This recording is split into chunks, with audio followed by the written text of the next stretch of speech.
ஆமேன். அல்லேலூயா. உங்கள் யாவருக்கும் என்னுடைய அன்பின் வாழ்த்துக்கள்.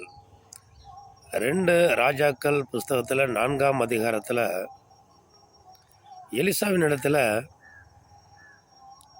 ஒரு அம்மா சொல்கிறாங்க, கடன் கொடுத்தவன் என்னுடைய பிள்ளைகளை அடிமையாக்கி கொள்ள முடியாது வந்திருக்கிறாங்க அப்படின்னு சொல்லி முறையிடும் போது, நான் என்னம்மா உங்களுக்கு செய்யணும் அப்படின்னு சொல்கிறார். உன்னிடத்தில் என்ன இருக்குன்னு சொல்லி எலிசா கேட்குறாங்க. என் வீட்டில் ஒரு குடம் எண்ணெயை தவிர வேறு ஒன்றும் இல்லை அப்படின்னு சொல்கிறாங்க.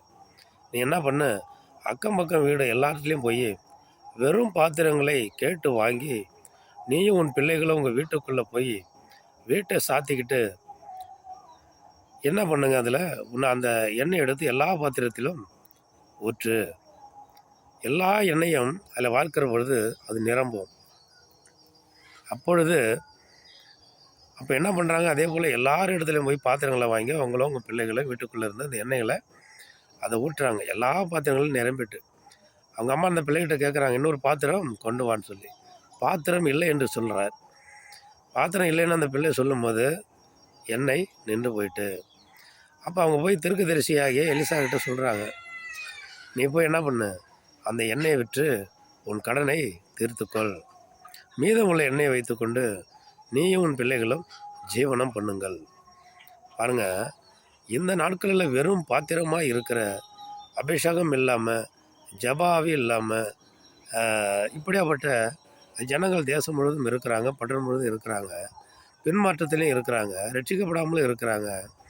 எல்லா பாத்திரங்கள் மனிதர்களாகிய நம்மை தான் அப்படியாப்பட்ட பாத்திரங்களாக எண்ணி நாமும் அவர்களை சுவிசேஷம் அவர்களுக்கு சொல்லி அவர்களுக்கும் அபிஷேகத்தை கர்த்தரிடத்திலிருந்து அவர்களுக்கு நம்ம கொடுக்கறவங்களாக நம்மளும் இருக்கணும். எப்படி வெறும் பாத்திரங்களை வாங்கி அதில் எண்ணெயை ஊற்றி அதை நிரப்பி என்னுடைய கடன்கள் எல்லாம் தீர்ந்ததோ, நமக்கும் ஒரு கடன் இருக்கிறது. சுவிசேஷம் சொல்லாமல் போனால் உனக்கு ஐயோ என்று சொல்லப்பட்டிருக்கிறது. அந்த இரத்த வழி உங்களுடைய கரத்திலே கேட்பேன் என்று ஆண்டவர் சொல்லியிருக்காங்க. ஆனபடினாலே வெறும் பாத்திரங்களாக இருக்கிற நம்ம கிராமத்தில் வாழ்கிற எல்லாருக்காக நம்ம ஜெபிக்கிறவர்களாக இருப்போம். எல்லாருக்காக இயேசுக்கிட்ட நம்ம பரிந்து பேசி அவர்களுக்காக ஜெபித்து அவர்களையும் ரட்சிங்க ஆண்டவர், அவர்களையும் அபிஷேகம் பண்ணுங்க ஆண்டவர், அவர்கள் எல்லாரும் பரலோகத்துக்கு வரணும் ஆண்டவரேன்னு சொல்லி நம்ம அவங்களை எல்லாருக்காக நம்ம ஜெபிக்கிறவர்களாக இருப்போம். ஒரு பாத்திரம் கூட, ஒரு மனிதன் கூட மீந்திருக்காதபடி எல்லாருடைய பெயர்களையும் சொல்லி நம்ம விண்ணப்பம் பண்ணுவோம். எல்லாரையும் பரலோக ராஜ்யத்திற்கு கொண்டு சேர்ப்பதற்கு நம்ம ஆயத்தமுள்ளவர்களாக இருப்போம். ஆமேன். அல்லேலூயா.